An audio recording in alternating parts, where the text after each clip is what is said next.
All right, thanks so much, Lourdes. Well, in the Midday Fix, if you're a non-traditional worker like a freelancer, entrepreneur, or influencer, planning for retirement is a bit more challenging. Those jobs typically don't offer a 401k, but we've got an expert here. Richard Chu is a financial lifestyle expert with First Capital Wealth Management Group, here with some tips on how to build a retirement fund.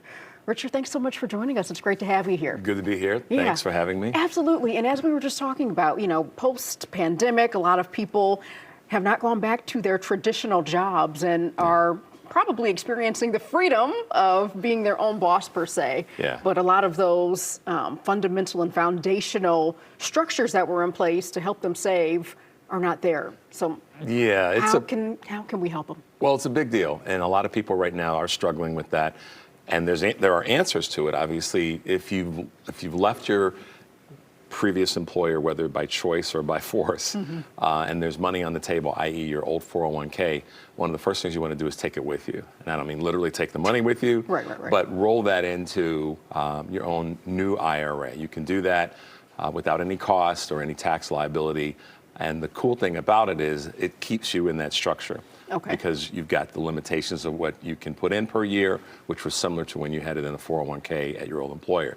But the most important thing is if you left during the pandemic or post-pandemic, or you walk away from that organization, take the money with you by rolling it into a new IRA of your own. Okay, so traditional or Roth IRA? It doesn't matter. It just depends on, and that's kind of a tax question in some parts. I recommend that a person look at where they are. If they're going to be self-employed, then their tax bracket's changing immediately. If they've been employed at a company and now they're going to be self-employed, their tax brackets and all that will be different. So they need to look at what's right for them, and that's where the tax advice comes into play. So either one is good. But to your point earlier, as long as you're putting some structure back in and saving. Okay. And then what about someone who is self-employed or a business owner and they don't have any employees? It's just them. Well, there's a couple of options. They can do a solo 401k. They can do what's called a SEP. And a SEP has got a couple of different guidelines, but in the cases of a solo 401k, I am a strong advocate of that. If you have a small business and it's just you and maybe a spouse who may qualify, it's a great tool to use. It does have some limitations in terms of how much you can put away per year. But again, it goes back to what you were saying before. It's about the muscle memory of having the structure, and you can create those on your own. By creating a solo 401k. And would you say that for people who are self-employed and out here doing their own thing, is it still possible to save as much as you would even if you were a part of a traditional, workspace? So here's what happens when you work for a big company or work for an organization like WGN or any others, and there's a 401k plan as part of your retirement planning. You're contributing, and the company, in most cases, they're matching to some extent. That goes away when you leave in terms of the company matching, because now you're the company. So that's where it's really critically important to make sure that you are still contributing as long as you can to that maximum that you can contribute. So yes, the simple answer is there's still that opportunity. In fact, in some cases, it's even better because you have more control and you can use some of the both tax deferred and tax-free tools to get to that point down the road. Okay. And then why is it so important as we're talking about retirement savings? Obviously the sooner you start, the better. But for someone who says, it's just too late for me, would you ever say that to anybody? No, it's never too late.